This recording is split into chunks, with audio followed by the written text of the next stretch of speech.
Good afternoon. എല്ലാവർക്കും smart say അക്കാദമിയുടെ മറ്റൊരു ക്ലാസ്സിലേക്ക് സ്വാഗതം. എന്റെ പേര് റഫീഖ് എന്നാണ്. നമ്മൾ എന്താണ് കഴിഞ്ഞ ക്ലാസ്സിൽ എന്താണ് ഒരു ക്വസ്റ്റ്യൻ പേപ്പർ ആൻസർ ചെയ്തുകൊണ്ടിരിക്കുകയായിരുന്നു. നമ്മൾ എന്താണ് അതിലൊരു 20ഓളം ക്വസ്റ്റ്യൻ ആൻസേഴ്സ് നമ്മൾ എന്ത് ചെയ്തു,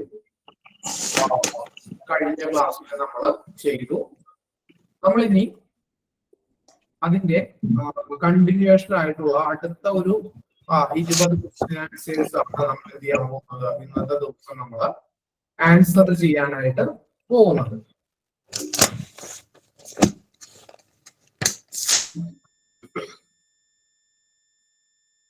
ഓക്കെ, നിങ്ങൾക്ക് എല്ലാവർക്കും സ്ക്രീൻ കാണാൻ കഴിയുന്നുണ്ടെങ്കിൽ ഒന്ന് എന്ത് ചെയ്യുക, മെസ്സേജ് ചെയ്യുക.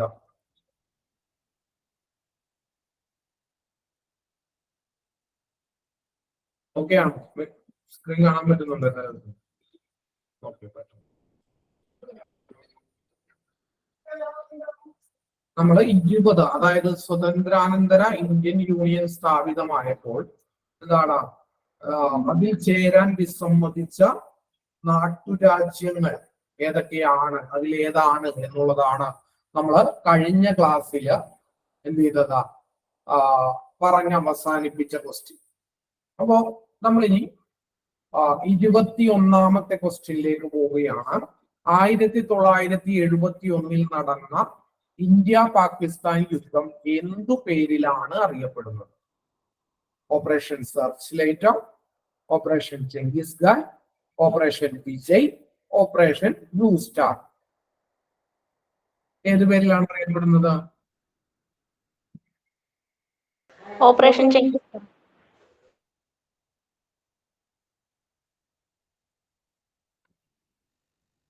ഹലോ,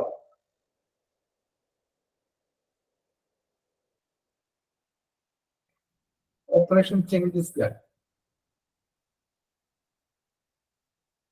വേറെ ആർക്കെങ്കിലും ഉണ്ടോ? Operation blue star. Blue star അല്ല, സി ആണോ? Operation C, operation Vijay.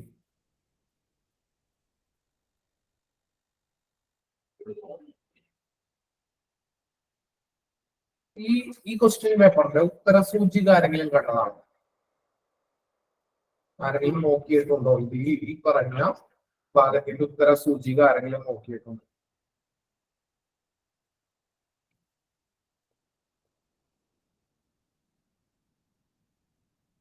Okay, ഞാനിപ്പോ ഈ ക്വസ്റ്റ്യൻസ് നോക്കിയപ്പോ ഇതില് ഈ പറഞ്ഞ ഓപ്പറേഷൻ സെർച്ച് ലൈറ്റും ഓപ്പറേഷൻ ചെങ്കിസ് ഖാനും ഇത് രണ്ടും എന്താണ് 1971 എന്താണ് യുദ്ധവുമായിട്ട് എന്താണ് ബന്ധപ്പെട്ടിട്ടുള്ള രണ്ട് പദങ്ങളാണ്. ഓപ്പറേഷൻ സെർച്ച് ലൈറ്റും ഓപ്പറേഷൻ എന്ത് ചെയ്തത് ചെങ്കിസ് ഖാൻ എന്ന് പറയുന്നത്. അതായത് ഓപ്പറേഷൻ ചെങ്കിസ് ഖാൻ എന്ന് പറയുന്നത് പാകിസ്ഥാൻ ആർമി എയർഫോഴ്സ് ഇന്ത്യൻ ആർമിയെ അറ്റാക്ക് ചെയ്യുവാനായിട്ട് അവര് ഉപയോഗിച്ച ഓപ്പറേഷന്റെ നെയിമാണ് ഓപ്പറേഷൻ എന്തെന്ന് പറയുന്നത് ചെങ്കിസ് ഖാൻ എന്ന് പറയുന്നത്. ഇന്ത്യ ഗവൺമെന്റ് അല്ലെങ്കിൽ ഇന്ത്യൻ ആർമി നടത്തിയ ഓപ്പറേഷൻസ് ആണ് ഓപ്പറേഷൻ സെർച്ച് ലൈറ്റ് എന്ന് പറയുന്നത്.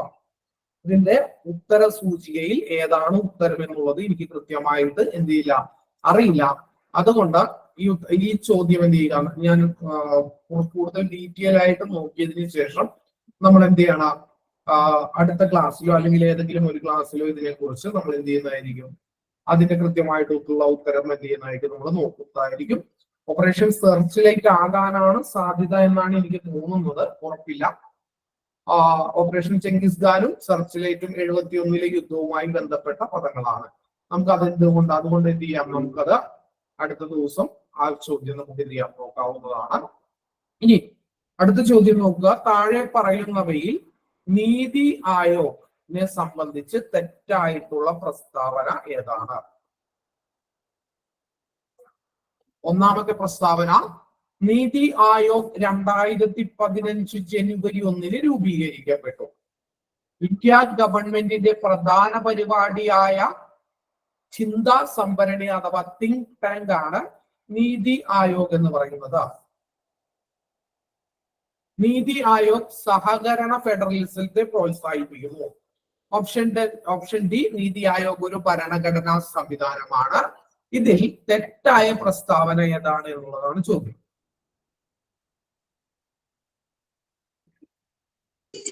ബി. ഇന്ത്യ ഗവൺമെന്റിന്റെ പ്രധാന പരിപാടിയായിട്ടുള്ള ചിന്താ സംഭരണി തിങ്ക് ടാങ്ക് ആണ് നീതി ആയോഗ്. അതാണ് തെറ്റായിട്ടുള്ള പ്രസ്താവന ആണോ? അല്ല. പിന്നെന്താണ്? നീതി ആയോഗ് ഒരു ഭരണഘടനാ സംവിധാനമാണ്. ഭരണഘടനാ സംവിധാനമാണ്. ഇവിടെ തെറ്റായിട്ടുള്ള പ്രസ്താവന എന്ന് പറയുന്നത് ഏതാണ്? ഇവിടെ തെറ്റായിട്ടുള്ള പ്രസ്താവന എന്ന് പറയുന്നത് നീതി ആയോഗ് എന്ന് പറയുന്നത് ഒരു ഭരണഘടനാ സ്ഥാപനമാണ് എന്നുള്ളത് എന്താണ്? അതൊരു തെറ്റായ പ്രസ്താവനയാണ്. എന്താണ്? അതൊരു തെറ്റായിട്ടുള്ള പ്രസ്താവനയാണ്. എന്തുകൊണ്ടാണ്? നീതി ആയോഗ് എന്ന് പറയുന്നത് ഒരു ഭരണഘടനാ സംവിധാനമാണോ? അല്ല. അല്ല, മറിച്ച് അത് എന്താണ്? Statutory body. അതൊരു സ്റ്റാറ്റ്യൂട്ടറി ബോഡിയാണ്. അപ്പോ ഓപ്ഷൻ ഡി ആണ് എന്തെന്ന് പറയുന്നത് അവിടെ തെറ്റായിട്ടുള്ള ഉത്തരം. അതായത് നീതി ആയോഗിന്റെ ഫുൾ ഫോം എന്താണ്?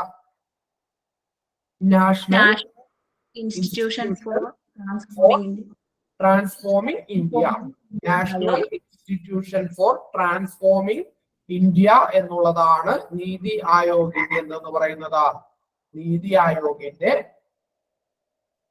എന്തെന്ന് പറയുന്നത് ഫുൾ ഫോം എന്ന് പറയുന്നത്. നിലവിൽ വന്നത് എന്നാണ്? നിലവിൽ വന്നത് 2015 ജനുവരി 1 എന്നാണ്. 2015 ജനുവരി 1 നീതി ആയോഗ് എന്ന് പറയുന്നത് ഒരു അഡ്വൈസറി ബോഡിയാണ്. എന്താണ്? നീതി ആയോഗ് എന്ന് പറയുന്നത് ഒരു ഉപദേശക സമിതിയാണ്. അതാണ് ഒരു ഉപദേശക സമിതിയാണ്, അല്ലെങ്കിൽ എന്താണ്? അതൊരു അഡ്വൈസറി ബോർഡാണ്. ഇതിന്റെ ചുമതലകൾ പഠിച്ച ഭാഗത്താണ് നമ്മൾ എന്തൊക്കെ പഠിച്ചത്? ഇന്ത്യയുടെ വികസനത്തിനും പുരോഗതിക്കും വേണ്ടി പ്രവർത്തിക്കുക എന്നുള്ളതാണ് നീതി ആയോഗിന്റെ ചുമതല. പിന്നെന്താണ്? ദേശീയ സംസ്ഥാന തലത്തിൽ പ്രവർത്തിക്കുന്ന ഒരു ചിന്താ സംഭരണി അഥവാ തിങ്ക് ടാങ്ക് ആണ് നീതി ആയോഗ് എന്ന് നമ്മൾ അവിടെ എന്ത് ചെയ്തിട്ടുണ്ട്? പഠിച്ചിട്ടുണ്ട്. ഒരു ചിന്താ സംഭരണി അല്ലെങ്കിൽ ഒരു തിങ്ക് ടാങ്ക് ആണ് എന്തെന്ന് പറയുന്നത് നീതി ആയോഗ് എന്ന് പറയുന്ന സംവിധാനം. മാത്രമല്ല അതേ ചുമതലകൾ പഠിച്ച ഭാഗത്ത് നമ്മൾ പഠിച്ചിട്ടുണ്ട്. എന്താണ്? ഇത് സഹകരണ ഫെഡറലിസം എന്ത് ചെയ്യുന്നു? മെച്ചപ്പെടുത്തുന്നു. നീതി ആയോഗ് എന്നുള്ളത് സഹകരണ ഫെഡറലിസം മെച്ചപ്പെടുത്തുന്നു. ഇത് മാത്രമല്ല, ഇത് എന്ത് ചെയ്യുന്നു? വിവിധ മന്ത്രാലയങ്ങളെ എന്ത് ചെയ്യുന്നു? ഏകോപിപ്പിക്കുന്നു. വിവിധ മന്ത്രാലയങ്ങളെ ഏകോപിപ്പിക്കുന്നു. അതുകൊണ്ട് ഇവിടെ ഈ പറഞ്ഞ ആദ്യത്തെ 3 പ്രസ്താവനകളും എന്താണ്?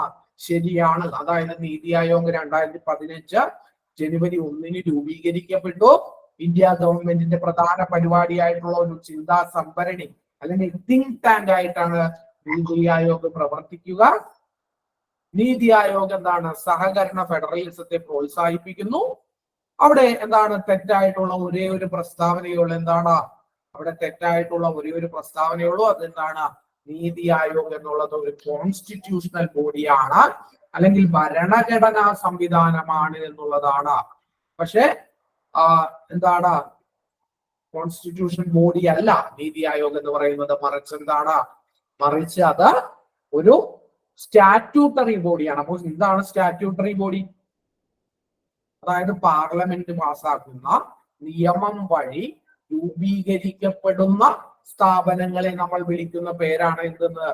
സ്റ്റാറ്റ്യൂട്ടറി ബോഡി എന്ന് വിളിക്കുന്നത്. അപ്പൊ നീതി ആയോഗ് ഒരു കോൺസ്റ്റിറ്റ്യൂഷണൽ ബോഡി അല്ല, മറിച്ചതൊരു സ്റ്റാറ്റ്യൂട്ടറി ബോഡിയാണ്. അതുകൊണ്ട് തന്നെ അവിടെ ഉത്തരം എന്ന് പറയുന്നത് എന്താണ്? അവിടെ ഉത്തരം എന്ന് പറയുന്നത് നീതി ആയോഗ് ഒരു ഭരണഘടനാ സംവിധാനമാണ്. ഓപ്ഷൻ ഡി ആണ് നീതി ആയോഗിനെ സംബന്ധിച്ച് അവിടെ തെറ്റായിട്ടുള്ള ഒരു പ്രസ്താവന എന്ന് പറയുന്നത്. ഇനി അടുത്ത ചോദ്യം, നമ്മുടെ ജീവിതത്തിൽ നിന്നും പ്രകാശം മറഞ്ഞു പോയിരിക്കുന്നു, എവിടെയും ഇരുട്ടാണ്. ഇന്ത്യയുടെ പ്രഥമ പ്രധാനമന്ത്രിയായിരുന്ന ജവഹർലാൽ നെഹ്റുവിന്റെ ഈ വാക്കുകൾ ഏത് സംഭവത്തെ കുറിച്ചാണ്? ഓപ്ഷൻ എ ഇന്ത്യയുടെ വിഭജനം, option B Jallian Wala Bagh, option C India Pak യുദ്ധം, ഓപ്ഷൻ ഡി ഗാന്ധിജിയുടെ മരണം. ഗാന്ധിജിയുടെ മരണം എന്നാണ് എല്ലാവരും എന്ത് ചെയ്യുന്നത് പറയുന്നത്. ആർക്കെങ്കിലും വ്യത്യസ്തമായിട്ടുള്ള അഭിപ്രായങ്ങളുണ്ടോ?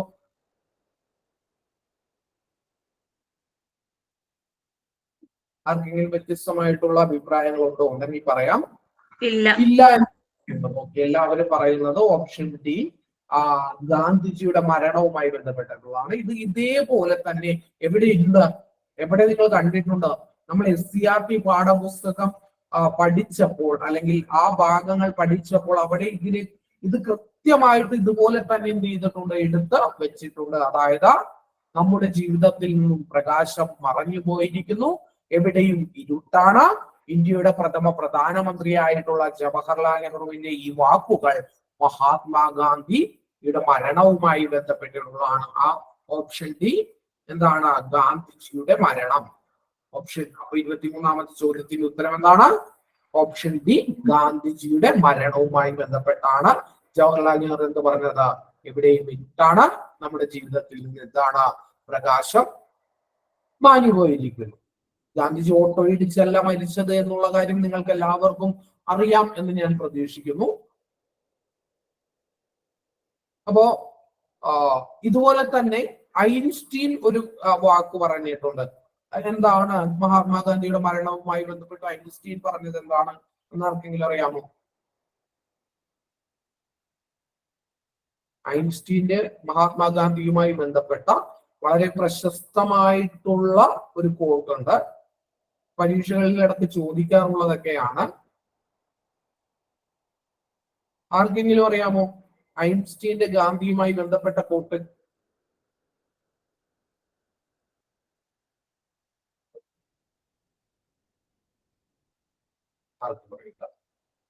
ശരി, അത് വളരെ സിമ്പിളാണ്. ചുരുക്കി പറഞ്ഞാൽ ഇങ്ങനെയാണ്. അതായത് ഇതുപോലെ മജ്ജയും മാംസവും ഉള്ള ഒരു മനുഷ്യൻ ഈ ഭൂമിയിൽ ജീവിച്ചിരുന്നു എന്ന് പറയുകയാണെങ്കിൽ വരും തലമുറ അതെന്തിയില്ല, വിശ്വസിക്കില്ല എന്നുള്ളതാണ് ഐൻസ്റ്റീൻ ഗാന്ധിയെ കുറിച്ച് പറഞ്ഞത്.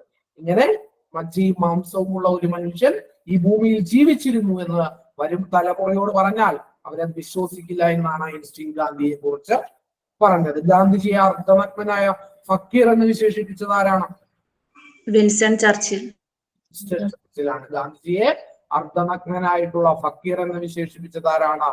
വിൻസ്റ്റൺ ചർച്ചിലാണ്. ഗാന്ധിജിയുടെ രാഷ്ട്രീയ പിൻഗാമി ആരാണ്? രാഷ്ട്രീയ പിൻഗാമി ജവഹർലാൽ നെഹ്റു. ആത്മീയ പിൻഗാമിയോ? വിനോബ ഭാവെ. നോക്കുക, താഴെ തന്നിട്ടുള്ള പ്രസ്താവനകളിൽ 4ാം പഞ്ചവത്സര പദ്ധതിയുമായി ബന്ധപ്പെട്ടിട്ടുള്ള ശരിയായവ ഏതെല്ലാം എന്നുള്ളതാണ് ചോദ്യം. നോക്കുക, പ്രസ്താവനകൾ നമുക്ക് നോക്കാം. ഒന്നാമത്തെ പ്രസ്താവന 1969-74 കാലഘട്ടത്തിൽ നടപ്പിലാക്കി. മഹലനോബിസ് മാതൃക എന്ന പേരിൽ പ്രസിദ്ധമായി. ഗാഡ്ഗിൽ മോഡൽ നടപ്പിലാക്കി. ഇന്ത്യയിലെ പ്രഥമ ബാങ്ക് ദേശസാൽക്കരണം ഈ കാലഘട്ടത്തിൽ നടന്നു. Option A 1, 2, 3, option B 2, 3, 4, option C 1, 3, 4, option D 1, 2, 4.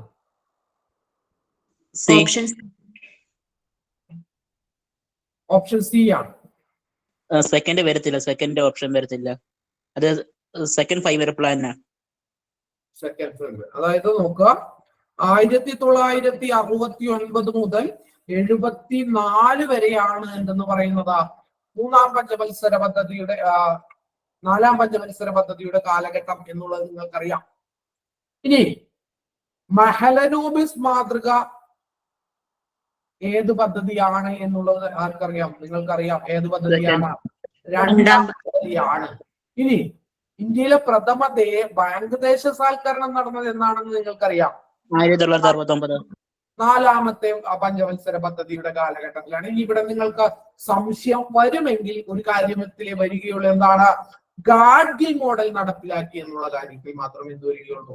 നിങ്ങൾക്ക് സംശയം 4ാം പഞ്ചവത്സര പദ്ധതിയുമായി ബന്ധപ്പെട്ട് ഉണ്ടാകാൻ സാധ്യതയുള്ളൂ. പക്ഷെ അത് നിങ്ങൾക്ക് അറിഞ്ഞാലും അറിഞ്ഞില്ലെങ്കിലും എന്ത് ചെയ്യാൻ പറ്റും? ഈ ചോദ്യത്തിന്റെ ഉത്തരം നിങ്ങൾക്ക് എഴുതാൻ പറ്റും, പറ്റില്ലേ? നിങ്ങൾക്ക് ഇവിടെ സെക്കൻഡ് ഓപ്ഷൻ വരത്തില്ലെന്ന് അറിയാം സാർ. അപ്പൊ അതേ വരുന്നത്. ഓപ്ഷൻ അറിഞ്ഞാൽ തന്നെ നിങ്ങൾ എന്ത് ചെയ്തു? നിങ്ങൾ ജയിച്ചു. സെക്കൻഡ് ഓപ്ഷൻ തെറ്റാണ് എന്ന് നിങ്ങൾക്കറിയാം. ഈ സെക്കൻഡ് ഓപ്ഷൻ ഇവിടെ എല്ലാത്തിലും വരുന്നുണ്ട്.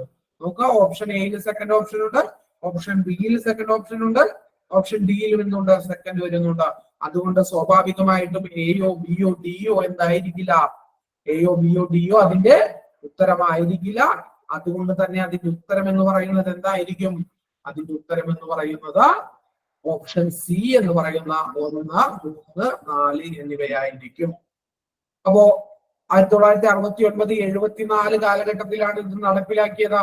ഇന്ത്യയിൽ പ്രഥമ ബാങ്ക് ദേശസാൽക്കരണം നടന്നതെന്നാണ് 1969.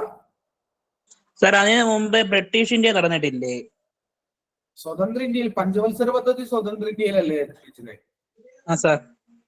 1969 ജൂലൈ 19-ന് എത്ര ബാങ്കുകളാണ് നമ്മൾ ദേശസാൽക്കരിച്ചത്? 12. 14. 14 ബാങ്കുകൾ നമ്മൾ ദേശസാൽക്കരിച്ചു. ആദ്യഘട്ട ബാങ്ക് ദേശസാൽക്കരണം. രണ്ടാം ഘട്ടം എന്നായിരുന്നു? രണ്ടാം ഘട്ട ബാങ്ക് ദേശസാൽക്കരണം എന്നായിരുന്നു? 1980.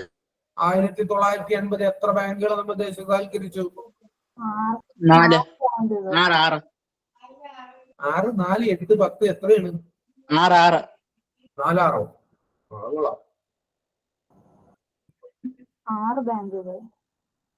നോക്കൂ കേട്ടോ, പഠിപ്പിച്ചു തന്നതാണ് എല്ലാം. നോക്കൂ. അപ്പൊ 1969 ജൂലൈ 19-ന് 14 ബാങ്കുകൾ ദേശസാൽക്കരിക്കപ്പെട്ടു. എത്ര കോടി മൂലധനമുള്ളവയായിരുന്നു? 50 കോടി മൂലധനമുള്ള എന്താണ് ഈ പറയുന്ന 14 ബാങ്കുകളെയാണ് ദേശസാൽക്കരിച്ചത്. ഈ ദേശസാൽക്കരണം നടക്കുമ്പോൾ ഇന്ത്യയുടെ പ്രധാനമന്ത്രി ആരായിരുന്നു? ഇന്ത്യയുടെ പ്രധാനമന്ത്രി എന്ന് പറയുന്നത് ശ്രീമതി ഇന്ദിരാഗാന്ധി ആയിരുന്നു. ധനകാര്യമന്ത്രി എന്ന് പറയുന്നത് ആരായിരുന്നു? ഇന്ദിരാഗാന്ധി തന്നെ. ഇന്ദിരാഗാന്ധി തന്നെയായിരുന്നു. റിസർവ് ബാങ്ക് ഓഫ് ഇന്ത്യയുടെ ഗവർണർ എന്ന് പറയുന്നത് ആരായിരുന്നു? ലക്ഷ്മികാന്ത് ജാ. ലക്ഷ്മികാന്ത് ജാ. Very good. ലക്ഷ്മികാന്ത് ജായ ആയിരുന്നു എന്തെന്ന് പറയുന്നത് റിസർവ് ബാങ്ക് ഗവർണർ എന്ന് പറയുന്നത്. അപ്പോ ഈ പറയുന്ന പ്രസ്താവനകളിൽ തെറ്റായിട്ടുള്ളത് എന്ന് പറയുന്നത് എന്താണ്? അപ്പോ നിങ്ങൾ എന്ത് ചെയ്യുക? നിങ്ങൾ തന്ന നോട്ടിൽ ചിലപ്പോൾ എന്തുണ്ടാകില്ല, ഗാഡ്ഗിൽ മാതൃക നടപ്പിലാക്കി എന്ന പേരിൽ എന്താണ് പ്രസിദ്ധമായി എന്നുള്ളത് നിങ്ങളുടെ നോട്ടിൽ ഉണ്ടാകില്ല. അതുകൂടി എന്ത് ചെയ്യണം? ഈ 4ാം പഞ്ചവത്സര പദ്ധതിയുടെ കീഴിൽ ഒരു അഡീഷണൽ ഇൻഫർമേഷൻ ആയിട്ട് എഴുതി ചേർക്കണം. അങ്ങനെ നിങ്ങളുടെ നോട്ട് ചെയ്യണം, വിപുലീകരിക്കണം. പുതിയ അറിവുകൾ കിട്ടുമ്പോൾ പഴയ നോട്ടിന്റെ ഭാഗമായിട്ട് അവ എഴുതി ചേർത്ത് അതിന്റെ കൂടെ എന്ത് ചെയ്യുക? പഠിച്ചു പോവുക എന്നുള്ളതാണ് എന്താ എന്ന് പറയുന്നത് ശരിയായിട്ടുള്ള രീതി എന്ന് പറയുന്നത്. അതുകൊണ്ട് തന്നെ എന്താണ് ഇവിടെ ഉത്തരം എന്ന് പറയുന്നത്? ഉത്തരം എന്ന് പറയുന്നത് ഓപ്ഷൻ സി ആണ്. 1, 3, 4 ബാങ്ക് ദേശസാൽക്കരണം നടന്നത് 1969 ജൂലൈ 19-ന് 50 കോടി മൂലധനമുള്ള 14 ബാങ്കുകൾ ദേശസാൽക്കരിക്കപ്പെട്ടു. പ്രധാനമന്ത്രിയും ധനകാര്യമന്ത്രിയും ശ്രീമതി ഇന്ദിരാഗാന്ധി തന്നെയായിരുന്നു. റിസർവ് ബാങ്ക് ഓഫ് ഇന്ത്യയുടെ ഗവർണർ എന്ന് പറയുന്നത് ലക്ഷ്മികാന്ത് ജാ ആയിരുന്നു. ഇനി കേരളത്തിലെ പ്രധാന മത്സ്യബന്ധന തുറമുഖങ്ങളും അവ സ്ഥിതി ചെയ്യുന്ന ജില്ലകളും തന്നിരിക്കുന്നു. അതിൽ നിന്ന് യോജിച്ചവ കണ്ടെടുക്കുക. ബേപ്പൂർ എന്ന് പറയുന്നത് കോഴിക്കോടാണ്. മുനമ്പം എറണാകുളത്താണ്. ശക്തികുളങ്ങര ആലപ്പുഴയാണ്. തോപ്പുംപടി തൃശ്ശൂരാണ്. അഴീക്കൽ കൊല്ലത്താണ്. Option A 1, 2, 3, option B 2, 3, 4, option C 1, 4, 5, option D 1, 2, 5. യോജിക്കുന്നവ കണ്ടെത്തുക. ഓപ്ഷൻ ഡി പറയുന്നു. ഷിജിന് ഡൗട്ട് ഉണ്ട്.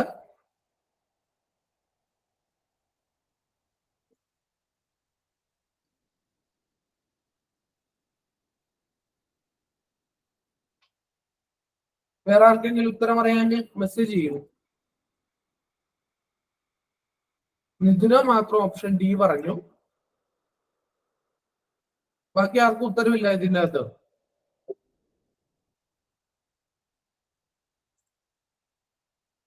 എ ആണോ? 1, 2, 3. ശരി.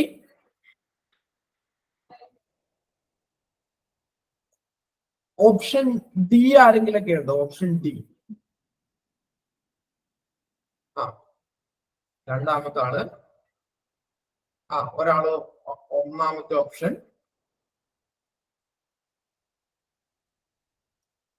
ശരി, നമുക്ക് നോക്കാം ഏതാണ് ഉത്തരം ശരിയെന്ന് നോക്കാം. ഒന്നാമത് ബേപ്പൂർ എന്ന് പറയുന്നത് എവിടെയാണ്? ബേപ്പൂർ എന്ന് പറയുന്നത് എവിടെയാണ്? കോഴിക്കോട്.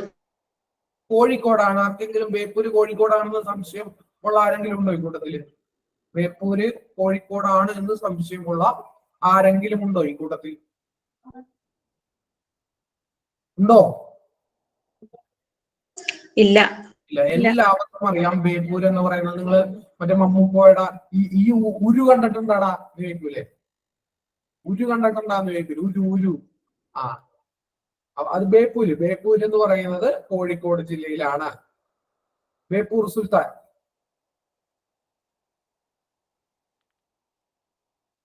ഇനി ഈ മുനമ്പം എന്ന് പറയുന്നത് എറണാകുളം ജില്ലയിലാണ്. മുനമ്പം എറണാകുളം ജില്ലയിലാണ്. അത് ശരിയാണോ തെറ്റാണോ? മുനമ്പം എറണാകുളത്താണോ? ശരിയാണ്. എറണാകുളം ജില്ലയിലുള്ള ആളുകൾക്ക് എല്ലാവർക്കും അറിയാം മുനമ്പം എന്ന് പറയുന്നത് എവിടെയാണ്? എറണാകുളം ജില്ലയിലാണ്. നിങ്ങൾ മറ്റേ ഈ എന്താണ് ബ്ലാക്ക് എന്ന് പറയുന്ന സിനിമ ഉണ്ടല്ലോ? ബ്ലാക്ക്, മമ്മൂട്ടി കാരക്കാമൂർ ഷൺമുഖനായിട്ട് വരുന്ന ഒരു സിനിമയാണ് ബ്ലാക്ക് എന്ന് പറയുന്ന രഞ്ജിത്തിന്റെ സിനിമയാണല്ലോ.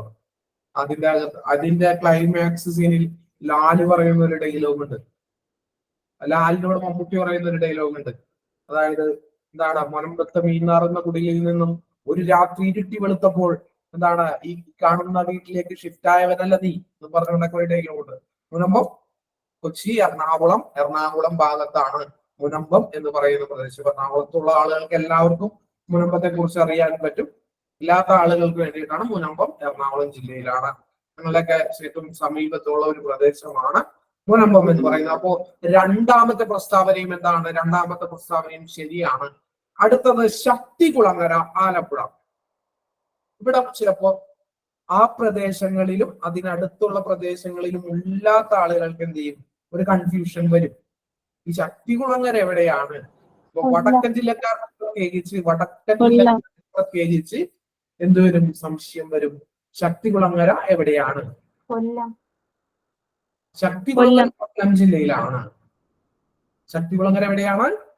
ശക്തികുളങ്ങര കൊല്ലം ജില്ലയിലാണ്. കരുനാഗപ്പള്ളിയൊക്കെ കഴിഞ്ഞിട്ട് പോകുന്ന വഴിക്കുള്ള ഒരു സ്ഥലമാണ്.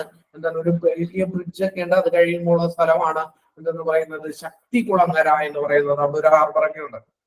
ഞാൻ എന്റെ ജോലിയുടെ ഭാഗമായിട്ട് ഈ സ്ഥലമൊക്കെ പഠിച്ചതാണ്. എനിക്കും പണ്ട് അറിയില്ലായിരുന്നു. ഞാനിങ്ങനെ സഞ്ചരിക്കാൻ തുടങ്ങിയപ്പോഴാണ് പല സ്ഥലങ്ങൾ കേട്ടപ്പോ ഇതൊക്കെ നമുക്ക് പഠിക്കാനുണ്ടായിരുന്ന സ്ഥലങ്ങളാണല്ലേ എന്നൊക്കെ മനസ്സിലാക്കിയത്. അപ്പോ എനിക്ക് അങ്ങനെയാണ് അത് പരിചയം. ഇതെനിക്ക് ശക്തികുളങ്ങര എന്നുള്ളത് ആലപ്പുഴ ജില്ലയിലല്ല. അതെവിടെയാണ്? അത് കൊല്ലം ജില്ലയിലാണ്. അടുത്തത് തോപ്പുംപടി, തൃശ്ശൂർ. അത് എല്ലാവർക്കും അറിയാം. തോപ്പുംപടി എവിടെയാണ്? എറണാകുളം ജില്ലയിലാണ്. അഴീക്കൽ എന്ന് പറയുന്നത് എവിടെയാണ്? അഴീക്കൽ എവിടെയാണ്? അഴീക്കല് കൊല്ലം ജില്ലയിലാണ്. ഈ സുനാമിയുമായി ബന്ധപ്പെട്ടതാണ് വലിയ നാശനഷ്ടങ്ങളൊക്കെ ഉണ്ടായ കേരളത്തിലെ എന്താണ് ഒരു പ്രദേശമാണ് ഈ പറയുന്ന അഴീക്കൽ എന്ന് പറയുന്നത്. അവിടെ സുനാമിയുടെ സ്മാരകവും സംഭവങ്ങളൊക്കെ ഉണ്ട്. അപ്പോ ഇതിലപ്പോ എന്താണ് തെറ്റായിട്ടുള്ളത്? 3 ശക്തികുളങ്ങര ആലപ്പുഴയും 4 തോപ്പുംപടി തൃശ്ശൂരുമാണ്. നമ്മളുടെ ചോദ്യം എന്താണ്? തെറ്റായിട്ടുള്ളതല്ല. അപ്പൊ ഈ യോജിക്കുന്നവ കണ്ടെത്താനാണ് നമ്മളോട് പറഞ്ഞിരിക്കുന്നത്. അപ്പോൾ യോജിക്കുന്നവ ഏതൊക്കെ ഉണ്ടാവും? 1, 2, 5. സ്വാഭാവികമായിട്ടും ഉത്തരം എന്ന് പറയുന്നത് എന്താണ്? ഉത്തരം എന്ന് പറയുന്നത് ഓപ്ഷൻ ഡി 5 ആണ്. എന്താണ്?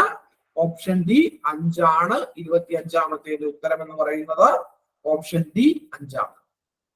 ഇനി ഈ തവണത്തെ അർജുന അവാർഡിന് നിർദ്ദേശിക്കപ്പെട്ട മലയാളി താരം എം ശ്രീശങ്കർ ഏത് കായിക ഇനവുമായി ബന്ധപ്പെട്ടിരിക്കുന്നു? Option A hockey, option C football, option D cricket. Option A hockey, option hockey ആണോ?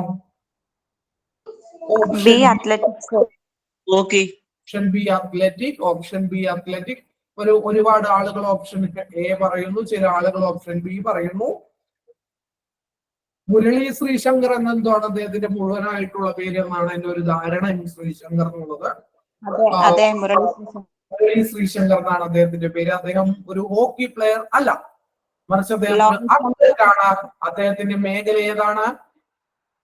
Long jump athletics. ആണ്. ലോങ് ജമ്പിൽ അത്ലറ്റിക്സ് ആണ് ഈ പറയുന്ന മലയാളി താരം എം ശ്രീശങ്കറിന്റെ ഇനം എന്ന് പറയുന്നത്. എന്താണ്? ലോങ് ജമ്പ് ആണ്, അത്ലറ്റിക്സ് ആണ്. അപ്പൊ 26ാമത്തെ ചോദ്യം, ഈ തവണ അർജുന അവാർഡിന് നിർദ്ദേശിക്കപ്പെട്ട മലയാളി താരം എം ശ്രീശങ്കർ ഏത് കായിക ഇനവുമായി ബന്ധപ്പെട്ടിരിക്കുന്നു എന്നുള്ളതാണ്. അതിന്റെ ഉത്തരം എന്ന് പറയുന്നത് എന്താണ്? അതിന്റെ ഉത്തരം എന്ന് പറയുന്നത് ഓപ്ഷൻ ബി ആണ്, അത്ലറ്റിക്സ് ആണ്. ഇത്തരം ചോദ്യങ്ങൾക്ക് ഉത്തരം നിങ്ങൾക്ക് എഴുതണമെങ്കിൽ ദയവ് ചെയ്ത് നിങ്ങൾ എല്ലാ ദിവസവും പത്രം വായിച്ചേ പറ്റൂ. പത്രവായന വളരെ ഇമ്പോർട്ടന്റ് ആയിട്ടുള്ള കാര്യമാണ്. കൃത്യമായിട്ട് പത്രം വായിക്കുക എന്നുള്ളതാണ് ഇത്തരം കാര്യങ്ങൾക്ക് ഉത്തരം എഴുതുവാനുള്ള നിങ്ങൾക്കുള്ള ഏക മാർഗം എന്നുള്ളത്. പത്രം നിങ്ങൾ സ്ഥിരമായിട്ട് വായിച്ചാൽ ഇങ്ങനെ ഒരുപാട് കറണ്ട് അഫയേഴ്സുമായി ബന്ധപ്പെട്ടിട്ടുള്ള ചോദ്യങ്ങൾക്ക് നിങ്ങൾക്ക് ഉത്തരം എഴുതുവാൻ കഴിയും. നിങ്ങൾക്ക് മെനക്കെടാൻ സാധിക്കുന്നില്ലെങ്കിൽ എന്ത് ചെയ്യുക? അറ്റ്ലീസ്റ്റ് ഒരു ഈ കറണ്ട് അഫയേഴ്സ് വരുന്ന ഒരു പുസ്തകമെങ്കിലും എന്ത് ചെയ്യുക? വാങ്ങിച്ച് പഠിക്കുവാനായിട്ട് ശ്രമിക്കുക. ഒരു പുസ്തകവും നിങ്ങൾ വാങ്ങിക്കേണ്ട ആവശ്യമില്ല. നിങ്ങൾ കൃത്യമായിട്ട് എല്ലാ ദിവസവും മുടങ്ങാതെ പത്രം വായിക്കുകയും അതിൽ വരുന്ന പോയിന്റുകൾ നിങ്ങൾ എഴുതി കുറിച്ചു വെക്കുകയും ചെയ്താൽ നിങ്ങൾ ഒരിക്കലും മറക്കുകയുമില്ല. എന്താണ്? ഒരു കറണ്ട് അഫയേഴ്സിന്റെ സ്വന്തമായിട്ടുള്ള ഒരു ബുക്ക് നിങ്ങളുടെ കയ്യിൽ ഉണ്ടാവുകയും ചെയ്യും. ഇനി അടുത്തത്, ഇന്ത്യയിൽ നടക്കുന്ന 4 തരം തെരഞ്ഞെടുപ്പുകൾ താഴെ പറയുന്നു. ഇതിൽ കേന്ദ്ര തിരഞ്ഞെടുപ്പ് കമ്മീഷൻ നടത്താത്ത തിരഞ്ഞെടുപ്പ് ഏതാണ് എന്നുള്ളതാണ് ചോദ്യം. താഴെ പറയുന്ന 4 തരം തെരഞ്ഞെടുപ്പുകൾ പറയുന്നു. അതിലെന്താണ് കേന്ദ്ര തെരഞ്ഞെടുപ്പ് കമ്മീഷൻ നടത്താത്ത എന്നാണ് ചോദ്യം. ഓപ്ഷൻ എ ഇന്ത്യൻ പ്രസിഡന്റ് തെരഞ്ഞെടുപ്പ്, ലോക്സഭാ തെരഞ്ഞെടുപ്പ്, നിയമസഭാ തെരഞ്ഞെടുപ്പ്. ഓപ്ഷൻ ഡി പഞ്ചായത്ത് തെരഞ്ഞെടുപ്പ്. ഉത്തരം ഓപ്ഷൻ ഡി പഞ്ചായത്ത് തെരഞ്ഞെടുപ്പാണ് എന്നാണ് എല്ലാവരും പറയുന്നത്. ശരിയാണ്. എന്താണ്? ഇന്ത്യയിൽ കേന്ദ്ര തെരഞ്ഞെടുപ്പ് കമ്മീഷൻ നടത്താത്ത ഒരേ ഒരു തെരഞ്ഞെടുപ്പ് എന്ന് പറയുന്നത് എന്താണ്? അത് സംസ്ഥാനമല്ല, പഞ്ചായത്ത് തെരഞ്ഞെടുപ്പാണ്. നമുക്ക് എല്ലാവർക്കും അറിയാം പഞ്ചായത്ത് തെരഞ്ഞെടുപ്പ് നടത്തുന്നത് ആരാണ്? കേരള തെരഞ്ഞെടുപ്പ്. ഇനി ഇന്ത്യൻ ഭരണഘടനയുടെ ഏത് ഭാഗത്തിലാണ് കേന്ദ്ര തെരഞ്ഞെടുപ്പ് കമ്മീഷനെ കുറിച്ച് പ്രതിപാദിക്കുന്നത്? ഇന്ത്യൻ ഭരണഘടനയുടെ ഏത് ഭാഗത്തിലാണ് കേന്ദ്ര തെരഞ്ഞെടുപ്പ് കമ്മീഷനെ കുറിച്ച് പ്രതിപാദിക്കുന്നത്? ഭാഗം 15. ആർട്ടിക്കിൾ ഏതാണ്? 324. കേന്ദ്ര തെരഞ്ഞെടുപ്പ് കമ്മീഷൻ നിലവിൽ വന്ന വർഷം ഏതാണ്? 1951. 1951 അല്ല, 1950 ജനുവരി 25. 2011 മുതൽ 1950 ജനുവരി 25 നമ്മൾ എന്തായിട്ടാണ് ആചരിക്കുന്നത്? സമ്മതിദായക ദിനം. സമ്മതിദായക ദിനം അല്ലെങ്കിൽ നാഷണൽ വോട്ടേഴ്സ് ഡേ ആയിട്ട് നമ്മൾ എന്ത് ചെയ്യുന്നു? ആചരിക്കുന്നു. അതായത് പാർലമെന്റ് തെരഞ്ഞെടുപ്പ്, സംസ്ഥാന നിയമസഭകളിലേക്കുള്ള തെരഞ്ഞെടുപ്പ്, രാഷ്ട്രപതി ഉപരാഷ്ട്രപതി തെരഞ്ഞെടുപ്പ്, ഇവയെല്ലാം നടത്തുന്നതിനുള്ള അധികാരം എന്ന് പറയുന്നത് ഈ കേന്ദ്ര തിരഞ്ഞെടുപ്പ് കമ്മീഷനാണ്. പോയിന്റ് നിങ്ങൾക്ക് എല്ലാവർക്കും അറിയാവുന്നതാണ്. ഇനി അടുത്ത സംസ്ഥാന തെരഞ്ഞെടുപ്പ് കമ്മീഷനുമായി ബന്ധപ്പെട്ട ഭാഗം ഏതാണ്? 9 ഭാഗം 9. ആർട്ടിക്കിൾ ഏതാണ്? 243 കമ്മീഷനെ കുറിച്ച് പ്രതിപാദിക്കുന്ന ആർട്ടിക്കിൾ ഏതാണ്? 243 ആർട്ടിക്കിൾ 243 ഈ പറയുന്ന സംസ്ഥാന തെരഞ്ഞെടുപ്പ് കമ്മീഷന്റെ ചുമതല എന്ന് പറയുന്നത് എന്താണ്? തദ്ദേശ സ്വയംഭരണ സ്ഥാപനങ്ങളിലേക്കുള്ള തിരഞ്ഞെടുപ്പ് നടത്തുക എന്നുള്ളതാണ്. അതുകൊണ്ട് തന്നെ 27ാമത്തെ ചോദ്യത്തിന്റെ ഉത്തരം ഓപ്ഷൻ ഡി എന്ന് പറയുന്നത് പഞ്ചായത്ത് തെരഞ്ഞെടുപ്പ് എന്നുള്ളതാണ്. കാരണം എന്താണ്? പഞ്ചായത്ത് തെരഞ്ഞെടുപ്പ് നടത്തുന്നത് സ്റ്റേറ്റ് ഇലക്ഷൻ കമ്മീഷനാണ്. ഇനി തന്നിരിക്കുന്ന ജലവൈദ്യുത പദ്ധതികളിൽ ചേരാത്ത ജോഡി കണ്ടെത്തുക. തന്നിരിക്കുന്ന ജലവൈദ്യുത പദ്ധതികളിൽ നിന്നും ചേരാത്ത ജോഡി എന്ത് ചെയ്യുക, കണ്ടെത്തുക. Option A Pallivasal Idukki, option B Sholayar Palakkad, option C Kuttiadi Kozhikode, option D Kallada കൊല്ലം.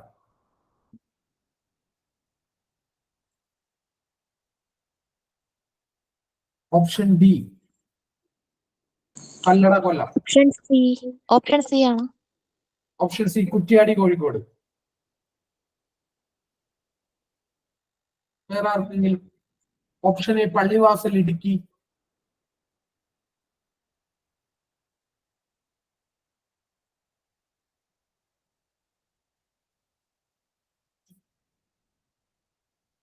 വേറെ ആർക്കെങ്കിലും? സർ സി തന്നെയാണെന്ന് തോന്നുന്നു. കുറ്റ്യാടി മലപ്പുറത്താണ് സാർ. കുറ്റ്യാടി മലപ്പുറത്ത്. അപ്പൊ ഷോളയാർ എവിടെയാണ്? ഷോളയാർ ഹൈഡ്രോ ഇലക്ട്രിക് പ്രൊജക്ട് എവിടെയാണ്? പാലക്കാട്. ആരെങ്കിലും ഇപ്പൊ ഗൂഗിളിൽ എടുത്തടിച്ച് ഷോളയാർ ഹൈഡ്രോ ഇലക്ട്രിക് പ്രൊജക്ട് എവിടെയാണെന്ന് നോക്കിയേ.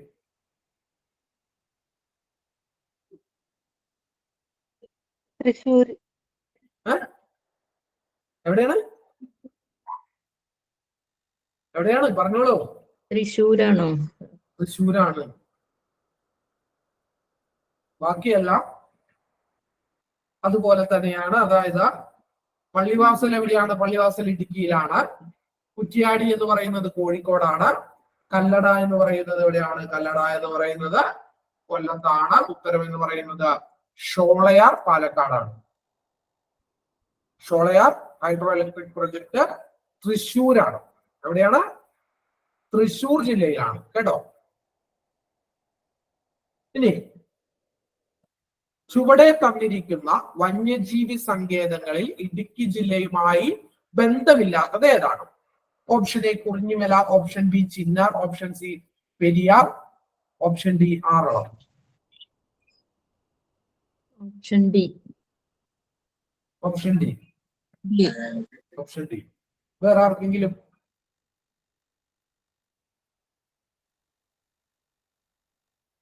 എല്ലാവരും ഓപ്ഷൻ ഡി ആണോ? എല്ലാവരും ഓപ്ഷൻ ഡി ആണ്.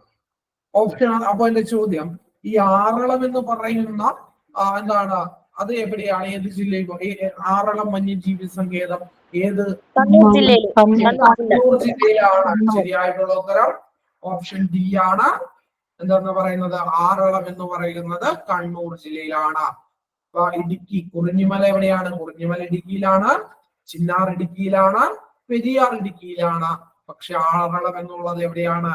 ആറളം വന്യജീവി സങ്കേതം എന്ന് പറയുന്നത് കണ്ണൂർ ജില്ലയിലാണ്. അതുകൊണ്ട് അതിന്റെ ഉത്തരം എന്ന് പറയുന്നത് എന്താണ്? ഓപ്ഷൻ ഡി ആറളമാണ്. ഇനി വരയാടുകളെ പ്രധാനമായും കാണുന്ന ദേശീയ ഉദ്യാനം ഏതാണ്?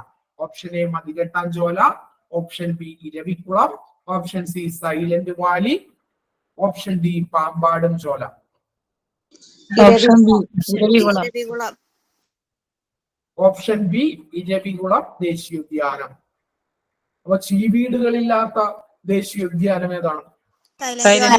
ചീവീടുകളുടെ സാന്നിധ്യമില്ലാത്ത ദേശീയ ഉദ്യാനം. അത് അതുകൊണ്ടാണ് നമ്മൾ അതിനെ എന്തെന്ന് വിളിക്കുന്നത്? നമ്മൾ അതിനെ സൈലന്റ് വിളിക്കുന്നത്. ഞാനിത് പണ്ട് പഠിക്കുമ്പോൾ എന്നോട് ഒരാൾ പറഞ്ഞിട്ടുണ്ട്, നമ്മളപ്പോ അവിടെ ചീവീടിനെ പിടിച്ചു കൊണ്ടുവന്നിട്ടാൽ അത് അവിടെ വളരൂലേ എന്നൊക്കെ എന്നോട് ഒരാൾ ചോദിച്ചിട്ടുണ്ട്. ഭയങ്കര സംശയം വിളിക്കും. ചീവീടുകളില്ലാത്ത സ്ഥലം, അതുകൊണ്ടാണ് അതിന്റെ സൈലന്റ് വാലി എന്ന് പറയുമ്പോൾ നമ്മൾ കുറച്ച് ചീവീടിന് അവിടെ കൊണ്ടുവന്നിട്ടാൽ അത് അവിടെ വളരൂലേ എന്നൊക്കെ ചോദിക്കും. ചില ആളുകൾക്ക് അങ്ങനെയാണ്. ചില ആളുകളുടെ ചിന്ത അത് വേറൊരു തലത്തിലേക്കൊക്കെ ആയിരിക്കും അവർക്ക് പോകും. അവർക്ക് ഇങ്ങനെയുള്ള സംശയങ്ങളൊക്കെ ആയിരിക്കും. പക്ഷെ നല്ലതാണ് കേട്ടോ, അങ്ങനെയും ചിന്തിക്കുന്ന ആളുകളൊക്കെ വേണം. വ്യത്യസ്തമായിട്ട് എന്താണ് സൈലന്റ് വാലി എന്ന് കാണാതെ പഠിക്കുമ്പോൾ ഒരുത്തൻ ചോദിക്കുകയാണ്, ഞാൻ അവിടെ കുറച്ച് ജീവിതത്തിൽ കൊണ്ടുവന്ന് ഇട്ടാലോ എന്നുള്ളൊരു, അല്ലെങ്കിൽ ഇട്ടാൽ എങ്ങനെ ഉണ്ടാകും എന്നുള്ളതൊക്കെ ചിന്തിക്കുക എന്ന് പറയുന്നത് തന്നെ ഒരു പ്രത്യേകതയാണ്. നമ്മളൊക്കെ അത് വെറുതെ പിടിച്ചപ്പോ എന്താണ് ചീവീടുകളുടെ സാന്നിധ്യമില്ലാത്തത് ഈ പറഞ്ഞ സൈലന്റ് വാലി. എന്റെ പേര് തമ്മിൽ എന്താണ് സൗണ്ട് ഇല്ലാത്തത് സൈലന്റ് വാലി. അങ്ങനെ നമ്മൾ പഠിച്ചു പോയി, നമ്മൾ അതിനെ കുറിച്ച് വായിച്ചാലും അന്വേഷിച്ചില്ല, പക്ഷെ അങ്ങനെ അന്വേഷിക്കുന്ന ആളുകളും ഉണ്ട് എന്നുള്ളതാണ്. അപ്പൊ വരയാടുകൾ പ്രധാനമായും കാണപ്പെടുന്നത് എന്താണ്? ഇരവിക്കുളം ദേശീയോദ്യാനമാണ്.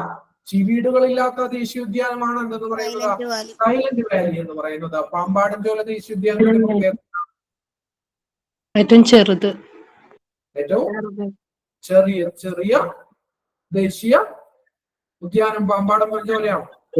കേരളത്തിൽ സ്ഥിതി ചെയ്യുന്ന ദേശീയോദ്യാനം. എന്താണ്? തമിഴ്നാട്ടിലൂടെ പ്രവേശനമുള്ള കേരളത്തിൽ സ്ഥിതി ചെയ്യുന്ന ദേശീയോദ്യാനം. ഇനി കേരളത്തിൽ മൊത്തം എത്ര താലൂക്കുകളാണ് ഉള്ളത്? 78. Option A 78. എത്ര പഞ്ചായത്ത് ഉണ്ടെന്ന് ആർക്കെങ്കിലും അറിയാമോ? 941. 940. എനിക്കറിയില്ല കേട്ടോ, ഞാൻ ഈ കാര്യങ്ങളൊന്നും നോക്കാറില്ല, അതുകൊണ്ട് ഞാൻ നിങ്ങളോട് ചോദിച്ചാണ്. 941. ഓക്കെ, ആണെങ്കിൽ നല്ലത്. കേരളത്തിലെ മൊത്തം താലൂക്കുകളുടെ എണ്ണം എന്ന് പറയുന്നത് എത്രയാണ്? 78 ആണ്.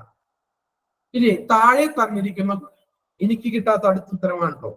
താഴെ തന്നിരിക്കുന്നവയുടെ കൂട്ടത്തിൽ ചേരാത്തത് കണ്ടെത്തുക. ശാസ്താംകോട്ടക്കോയല്, അഷ്ടമുടി, പൂക്കോട്ട്, വെള്ളായണി തടാകം. അഷ്ടമുടി. അഷ്ടമുടി. എന്തുകൊണ്ടാണത്? ബാക്കിയെല്ലാം അഷ്ടമുടി ശുദ്ധജലമല്ല അല്ല. അല്ലേ? ഉറപ്പാണോ?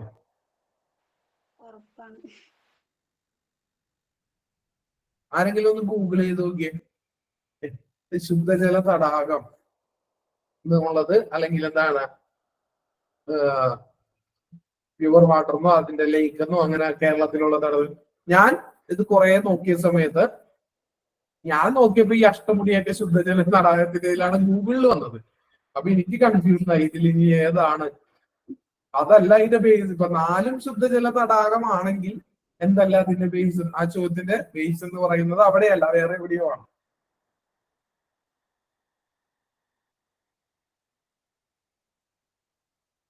ഞാൻ നോക്കിയപ്പോ അഷ്ടമുടിക്കാര് ശുദ്ധജല തടാകമാണെന്നാണ് ഞാൻ കണ്ടത്.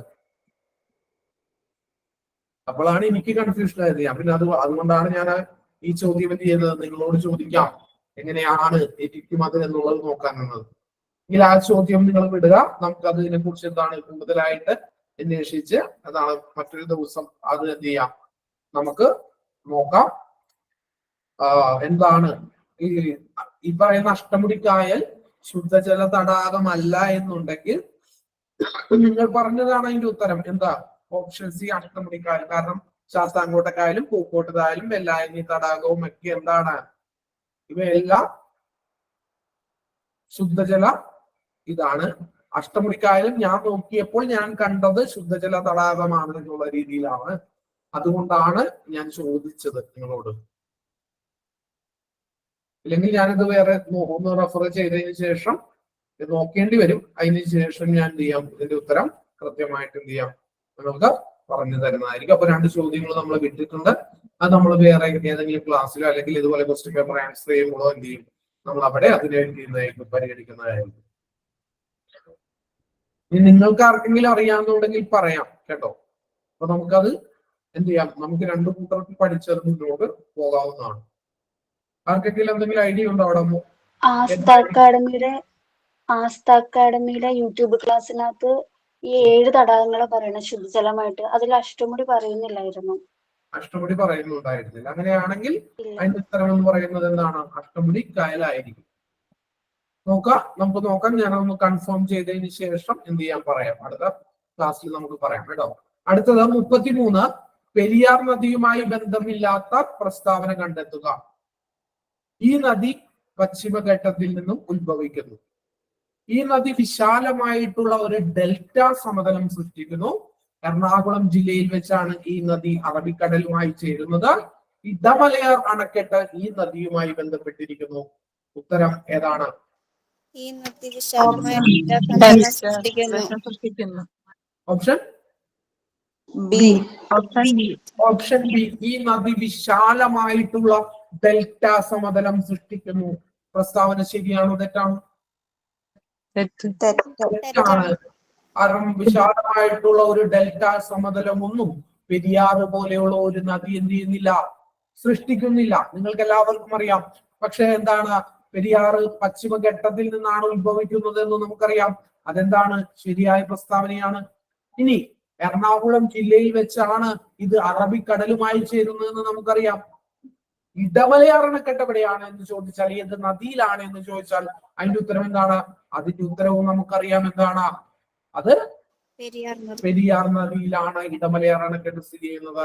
സ്വാഭാവികമായി ഇനി ഡെൽറ്റ ഉണ്ടാക്കുന്നുണ്ടോ ഇല്ലയോ എന്നൊന്നും നമുക്ക് അറിഞ്ഞില്ലെങ്കിലും എന്താണ്, കുഴപ്പമില്ല. 3 എണ്ണം നമുക്ക് ശരിയായിട്ട് അറിയാവുന്നത് കൊണ്ട് തന്നെ അതിന്റെ ഉത്തരം എന്ന് പറയുന്നത് സ്വാഭാവികമായിട്ട് എന്തായിരിക്കും? ഓപ്ഷൻ ബി, ഈ നദി വിശാലമായിട്ടുള്ള ഒരു ഡെൽറ്റ സമതലം സൃഷ്ടിക്കുന്നു എന്നുള്ളതാണ് അതിന്റെ എന്തെന്ന് പറയുന്നത്, ഉത്തരം എന്ന് പറയുന്നത്. അടുത്തത് വീണ്ടും ഒരു കറന്റ് അഫയർ ക്വസ്റ്റ്യൻ ആണ്.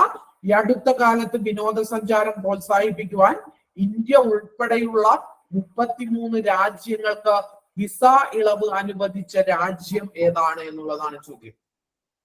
ഇറാൻ. ഓപ്ഷൻ ബി, ഇറാനാണ് ഉത്തരം. വ്യത്യസ്തമായിട്ടുള്ള അഭിപ്രായങ്ങൾ ക്ഷണിക്കുന്നു. വേറെ ആർക്കെങ്കിലും എന്തെങ്കിലും വ്യത്യസ്തമായിട്ടുള്ള അഭിപ്രായങ്ങളുണ്ടോ? വ്യത്യസ്തമായിട്ടുള്ള അഭിപ്രായങ്ങളുണ്ടോ ആർക്കെങ്കിലും? ഇല്ല.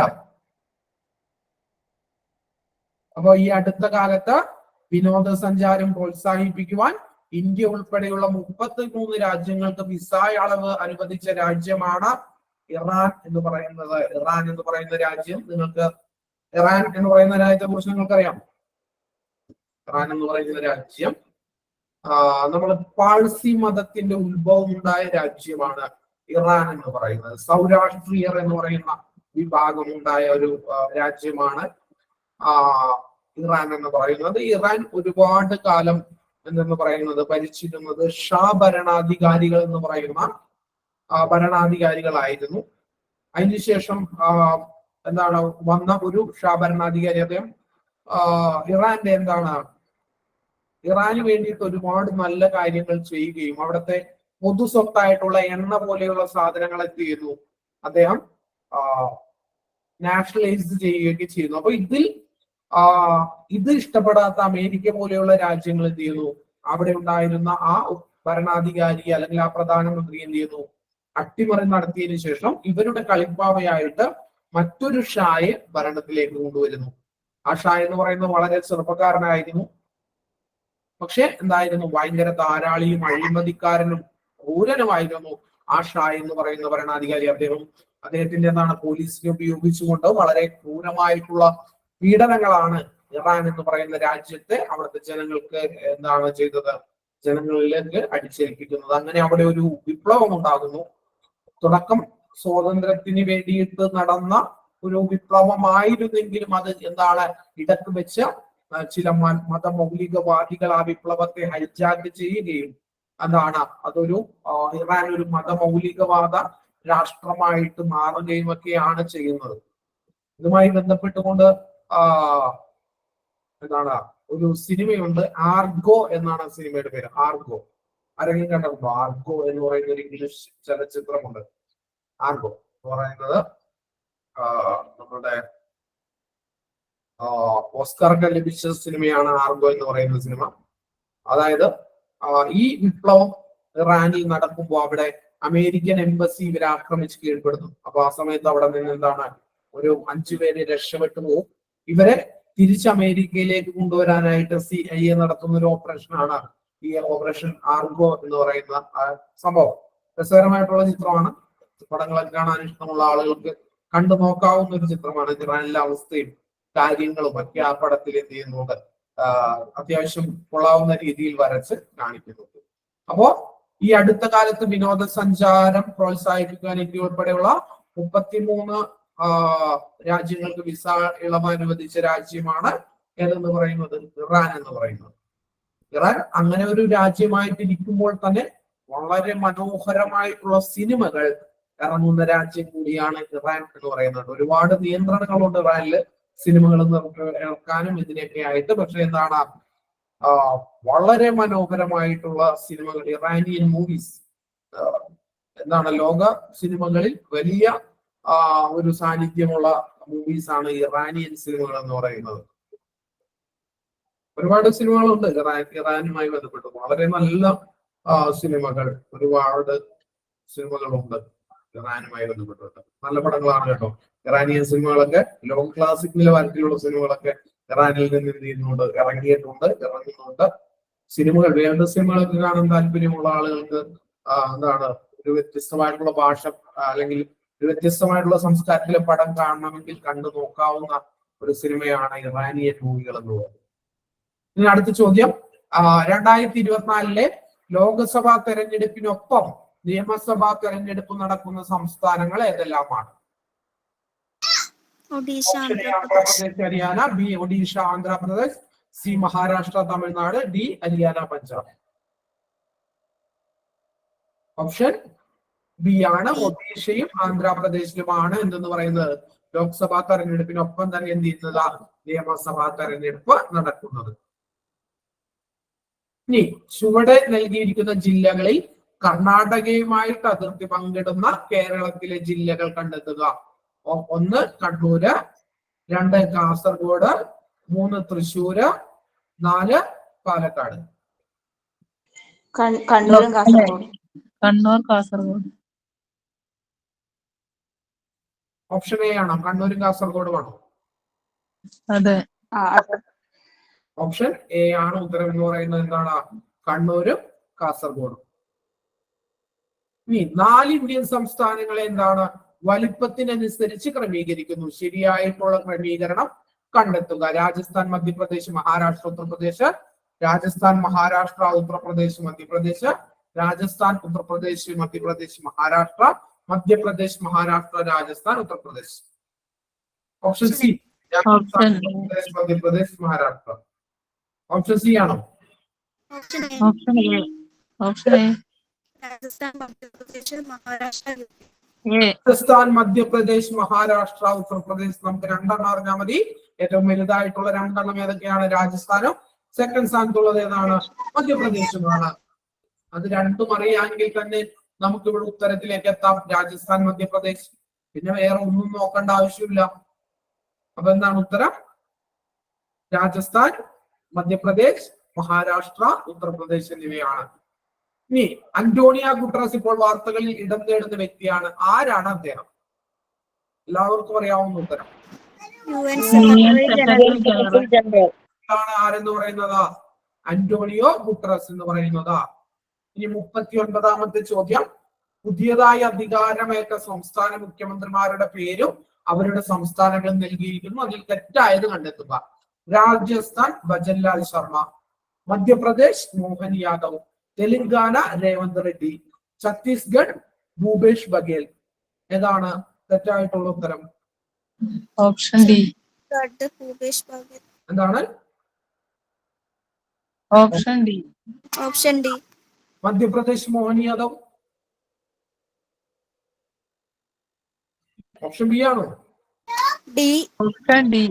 ഓപ്ഷൻ ഡി, ഛത്തീസ്ഗഡ് ഭൂപേഷ് ബഘേൽ എന്നാണ് നിങ്ങൾ പറയുന്നത്. അപ്പോ ഛത്തീസ്ഗഡിൽ ഇപ്പോഴത്തെ മുഖ്യമന്ത്രിയുടെ പേരെന്താണ്? ഓപ്ഷൻ ഡി ആണ് തെറ്റുത്തരം എന്ന് നിങ്ങൾ പറഞ്ഞു. ശരി. എന്റെ ചോദ്യം, അങ്ങനെയാണെങ്കിൽ ഭൂപേഷ് ബഘേൽ അല്ലെങ്കിൽ അവിടെ ആരാണ് പുതിയ മുഖ്യമന്ത്രി എന്നുള്ളതാണ് എന്റെ ചോദ്യം. മുഖ്യമന്ത്രിയുടെ പേര്? വിഷ്ണുദിയോ സായ്. വിഷ്ണുദിയോ സായി ആണ് അവിടുത്തെ എന്ന് പറയുന്നത് പുതിയ ചീഫ് മിനിസ്റ്റർ എന്ന് പറയുന്നത്. അതുകൊണ്ട് തന്നെ ഉത്തരം എന്താണ്? ഉത്തരം ഓപ്ഷൻ ഡി, ഛത്തീസ്ഗഡ് ഭൂപേഷ് ബഘേൽ എന്നുള്ളത് തെറ്റായ ഉത്തരമാണ്. രാജസ്ഥാൻ ഭജൻലാൽ ശർമ്മ തന്നെയാണ്. മധ്യപ്രദേശ് മോഹൻ യാദവ് തന്നെയാണ്. തെലങ്കാന രേവന്ത് റെഡ്ഡി തന്നെയാണ്. പക്ഷേ ഛത്തീസ്ഗഡിൽ ആരാണ്? അത് വിഷ്ണു ദിയോ സായ് എന്നാണ് അദ്ദേഹത്തിന്റെ പേര്. വിഷ്ണു ദിയോ സായ്. ഇനി തന്നിരിക്കുന്ന സംസ്ഥാനങ്ങളിൽ ഉത്തരപർവ്വത മേഖലയുടെ ഭാഗമല്ലാത്ത സംസ്ഥാനങ്ങൾ ഏതെല്ലാമാണ്? 1 Tripura, 2 Uttarakhand, 3 Gujarat, 4 Sikkim, 5 Madhya Pradesh. Option C. Option C. 3ഉം 5ഉം മാത്രം. അതായത് ഈ ത്രിപുര, ഈ ഉത്തരപർവ്വത മേഖല എന്നൊക്കെ പറഞ്ഞാൽ നിങ്ങൾക്ക് മനസ്സിലായില്ലേ? ആ ഹിമാലയം ഇങ്ങനെ കിടക്കുന്നുണ്ടല്ലോ, ആ സിക്കിം ആ ഇതുവരെ, അതായത് കാശ്മീരിൽ നിന്ന് ഇങ്ങനെ വന്ന് സിക്കിം ആ ബോർഡറിൽ കൂടി ഇങ്ങനെ മുകളിലേക്ക് പോകുന്ന ഇതിനെയാണ് എന്തെന്ന് പറയുന്നത് ഈ ഉത്തരപർവ്വത മേഖല എന്ന് പറയുന്നത്. അവിടെ സ്വാഭാവികമായിട്ടും ഗുജറാത്തും മധ്യപ്രദേശും വരില്ല. അതുകൊണ്ട് തന്നെ എന്താണ് ഉത്തരം C 3 and 5 ആണ്. അതായത് ഗുജറാത്തും മധ്യപ്രദേശും എന്തല്ല ഉത്തരപർവ്വത മേഖലയുടെ ഭാഗം അല്ല. ഉത്തരം എന്ന് പറയുന്നത് എന്താണ് 3, 5 ആണ്. ഇനി 41ാമത്തെ ചോദ്യം, താഴെ തന്നിരിക്കുന്ന പ്രസ്താവനകളിൽ ആരവല്ലി പർവ്വതവുമായി ബന്ധപ്പെട്ടില്ലാത്തത് കാണുക.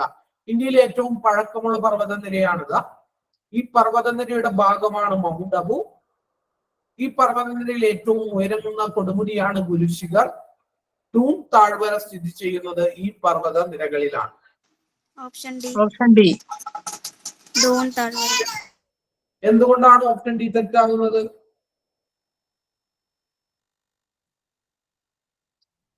വൈ, എന്തുകൊണ്ട് എന്നുള്ള ഡൂൺ താഴ്വര സിവാലിക്കിലാണ് അതായത് ഹിമാലയവും അതിന്റെ ഇതുമായി ബന്ധപ്പെട്ടിട്ടുള്ള താഴ്വരയാണ് എന്തെന്ന് പറയുന്നത് ടൂൺ താഴ്വരകൾ എന്ന് പറയുന്നത്.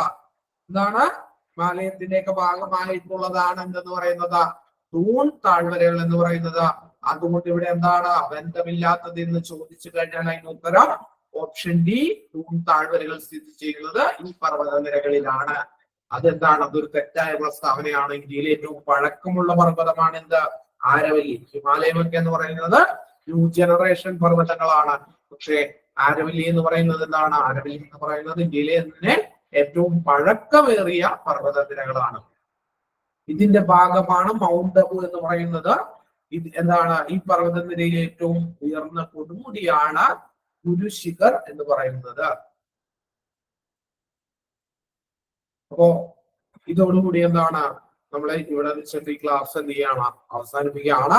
ഇനി ബാക്കി ക്വസ്റ്റ്യൻസ് എന്താണ് നമ്മൾ അടുത്ത ദിവസം അടുത്ത ക്ലാസ്സുകളിലായിട്ട് നമ്മൾ എന്ത് ചെയ്യുന്നതായിരിക്കും, സംസാരിക്കുന്നതായിരിക്കും. അപ്പൊ നമ്മൾ 2 ചോദ്യങ്ങൾ പോയിട്ടുണ്ട്. അതിന്റെ ആൻസർ നിങ്ങൾക്ക് കിട്ടുകയാണെങ്കിൽ നിങ്ങൾ അടുത്ത ക്ലാസ്സിൽ കൊണ്ടുവരണം. ഞാനും എന്ത് ചെയ്യുന്നതായിരിക്കും, അത് നോക്കുന്നതായിരിക്കും. അപ്പൊ ഇതോടുകൂടി നമ്മൾ ഈ ക്ലാസ് അവസാനിപ്പിക്കുകയാണ്. എല്ലാവർക്കും നന്ദി, നമസ്കാരം. Thank you.